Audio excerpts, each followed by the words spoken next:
Oh shit. Oh shit. Yo. Look at that. What the flip? In today's video we got a bit of a different one, but I forgot how to do YouTube, man. Yo guys, welcome back to the channel. Hope you're all doing well. In today's video we're going to be doing something a little bit different.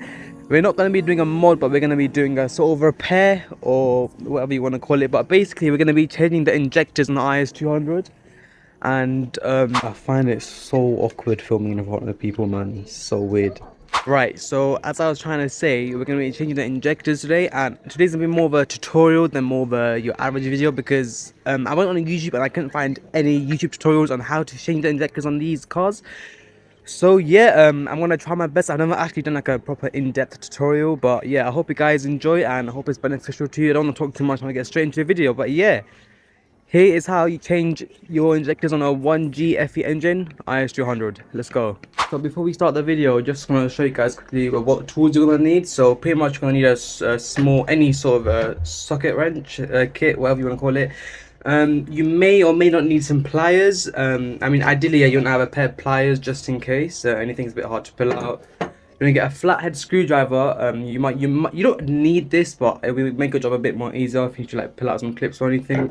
Again, you may or may not need this. Probably you will need this in case if there's any like hard bolts that this can't access.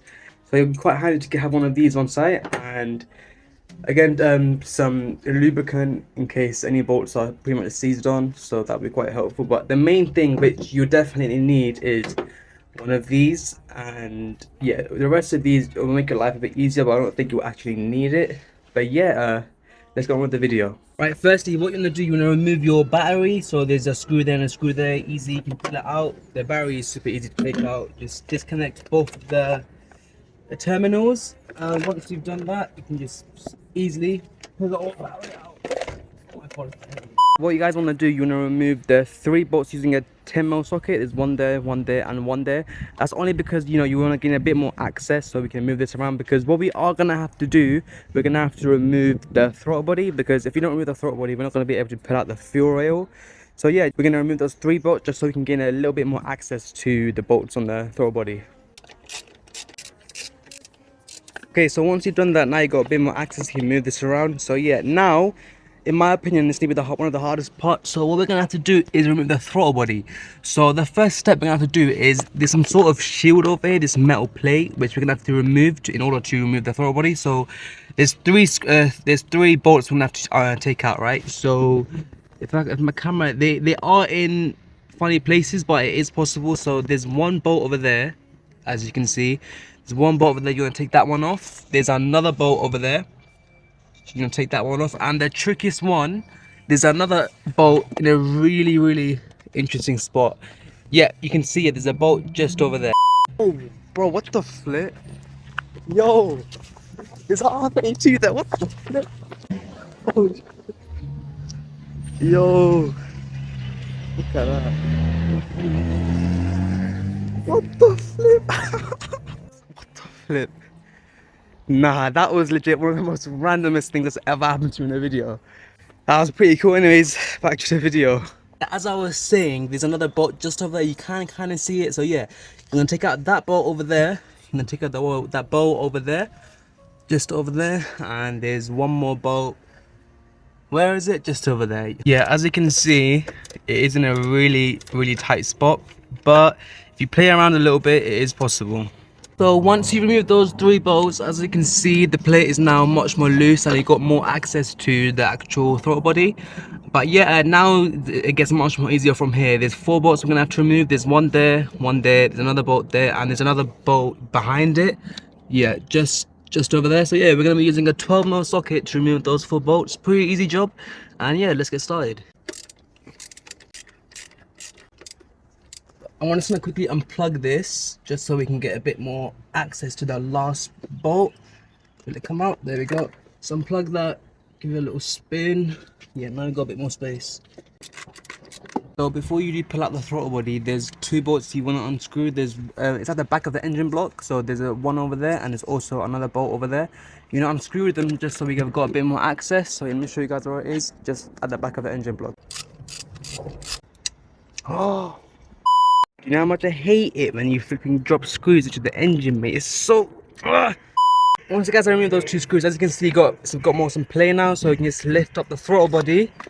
And yeah, there we go. We got a lot more space now. So here's where things get a bit more interesting. What I'm gonna do now, once you remove the throttle body, we're gonna remove the wiring harness again, because as you can see, it's blocking the fuel rail. So what you wanna do, just get a flat screwdriver, use your fingers, just... Bruh, how do you get this thing to open? How do you do this? Yo, why is this not coming out? You pry it out and then yeah, keep doing that. There's like 1, 2, I think there's a third one over there, so just unclip all of them, so then we've got a bit more space to take out the fuel rail. Yeah, that's pretty much all of the hard stuff dealt with. What you're gonna do, just get your throttle body and just move it out the way, just push it somewhere over there. And it is a bit tough because obviously I left all the connections, all the hoses on. But you can just leave that on because obviously I'm trying to make this as easy as possible. But what we do want to do first and foremost, this hose over here, what you're going to want to do, because obviously as you can see, it is blocking the fuel rail. You're just going to pull it out over here. It should come up pretty easily. There you go. So yeah, we just remove that. Just can gently take the hose out from this end. Try not to take it out from here because there have been reports of this thing snapping off clean off. Before you do unbolt the 3 bolts, the bolt over there, one there and one there, there's one thing you have to do firstly, which I almost forgot to tell you guys. So you want to get your ratchet, just put it on the big bolt over here, if it's going to fit. So you've cracked open the bolt over here, just release some fuel pressure. And what we're going to be doing now, we're going to be unbolting out the fuel rail. So you know, remove one bolt. There's one bolt over there, another bolt over there, and a third one just over there. And yeah, those are the 3 bolts actually holding the fuel rail in place. So yeah, you should be able to spot it pretty easily. It can be pretty tough, so you're gonna have to put some hand effort into it, but it should be okay. Oh my god, these are tight as flip, man. What we're gonna do now, the final step, we're gonna unclip all of these plugs connecting to the injectors. So just again, get a flat screwdriver, or you can just use your fingers, and they're pretty tough to pull out, so just do be careful, gently do take them out. There you go, there's 1, there's 2, and then there's 3.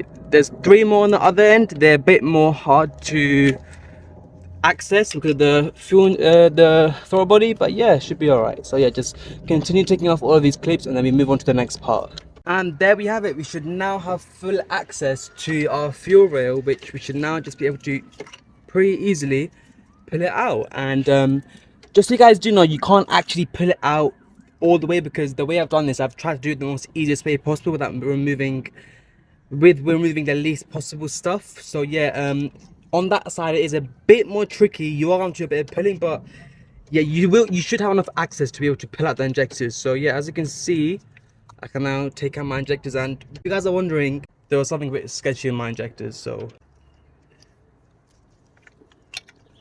there you guys have it. That is how you remove your fuel injectors from your LEXUS IS200 1G FE engine.